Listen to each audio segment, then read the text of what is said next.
So I'm the original gangster of vitamin D. OG, original gangster. OG, original gangster. In 2004, I wrote The Vitamin D Paradigm Shift, and I'll provide you a copy of that if you haven't already seen it.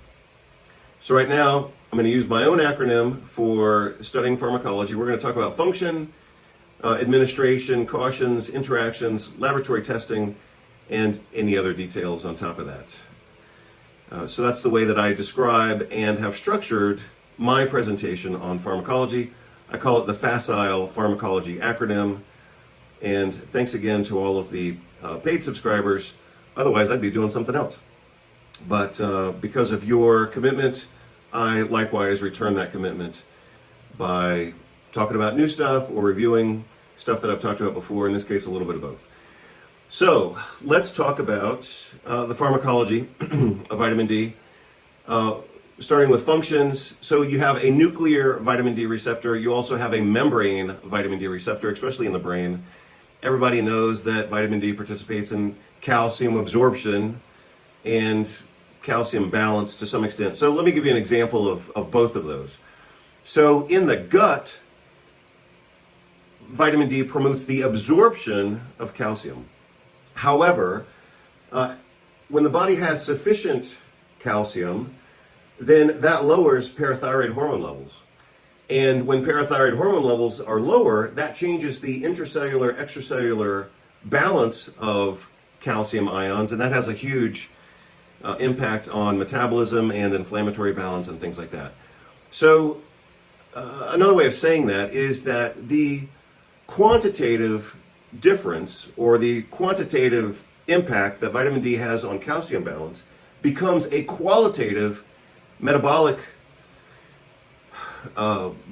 distinction, let's say, because as I already said, let me say it in reverse this time. When people are vitamin D deficient, they are not absorbing calcium as they should. Because of that, the body compensates by increasing the excretion of parathyroid hormone. When that happens, that's a kind of a desperate attempt by the body to maintain serum calcium levels. And that's where most people live most of the time, in a state of either, you could call it compensation or you could call it reasonably decompensation, because it is a pathological state. When parathyroid hormone levels elevate to maintain serum calcium,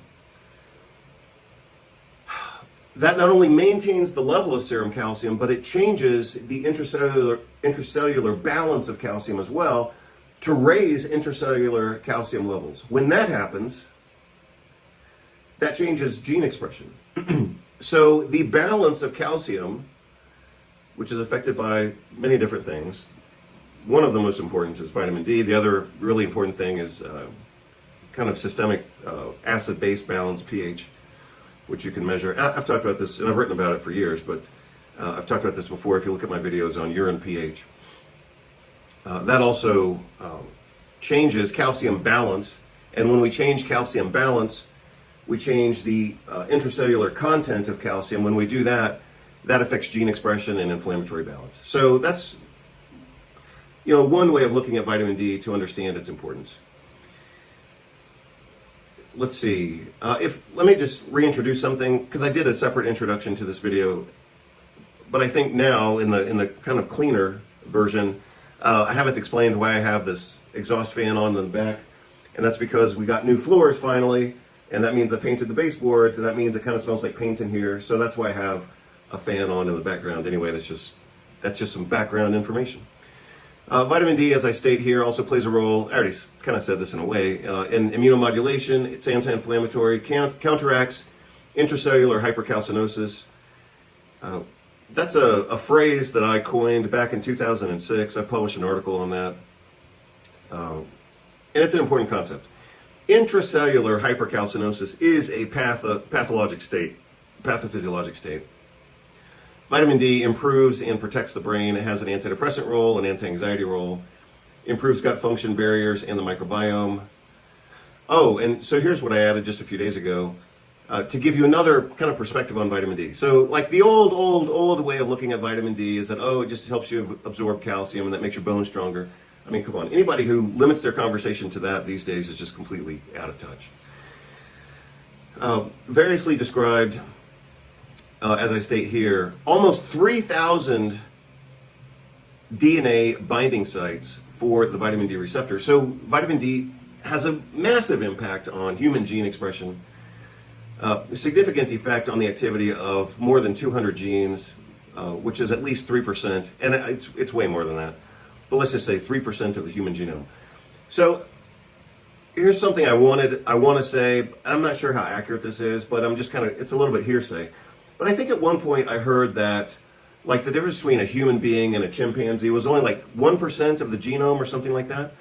So so let's just assume, for the sake of conversation, maybe that's true. I'll have to look it up.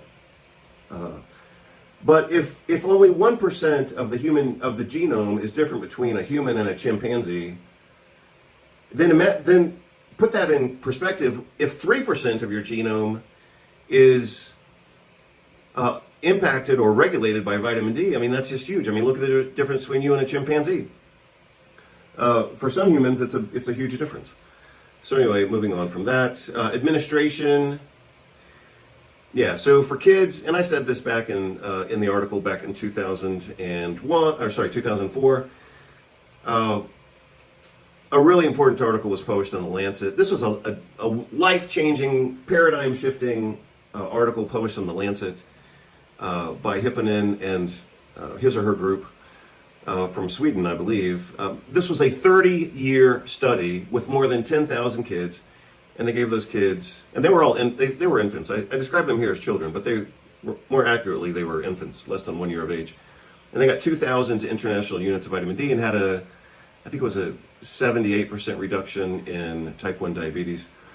For adults, we could typically use 4,000 to 10,000 international units, assuming that they don't have sarcoidosis, tuberculosis, Crohn's disease, or they're not taking hydrochlorothiazide. So those are all risk factors for developing hypercalcemia.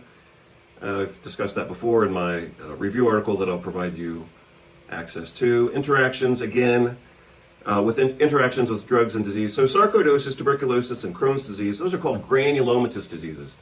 Some types of leukemia, lymphoma should also be on that list.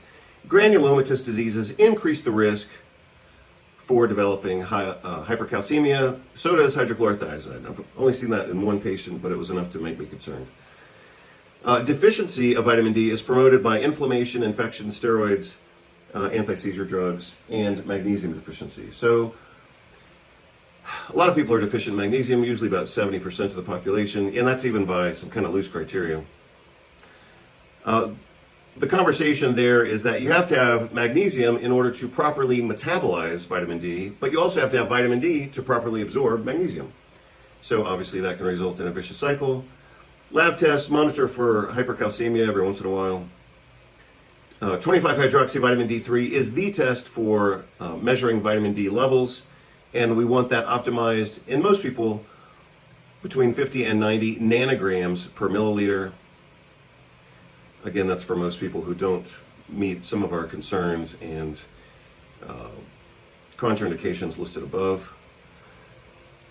A few other comments. This should be routine use. No controversy here. No controversy for anybody who can actually read, unless you're one of the 16,000 people in the Endocrine Society, because the Endocrine Society, as a professional organization, mostly of physicians and endocrinologists, they can't figure out what the fuck to do with vitamin D. And they state in their 2024 guidelines that vitamin D is such a confusing topic, we shouldn't even do the lab test for it, because we don't know how to interpret the lab tests.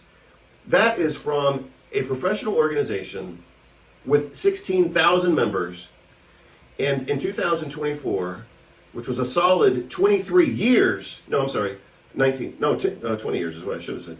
That was a solid 20 years after I wrote the vitamin D paradigm. And now they're saying, oh, well, we don't know how to measure vitamin D levels, and if we measured them, we wouldn't know how to interpret them. And even if we could interpret them, we wouldn't know what to do with them. That is the epitome of medical stupidity for strategic purposes. And I'll show you I'll show you why on one of the upcoming slides. In fact, I'll show it to you on this slide. So this is a slide I made back in 2021.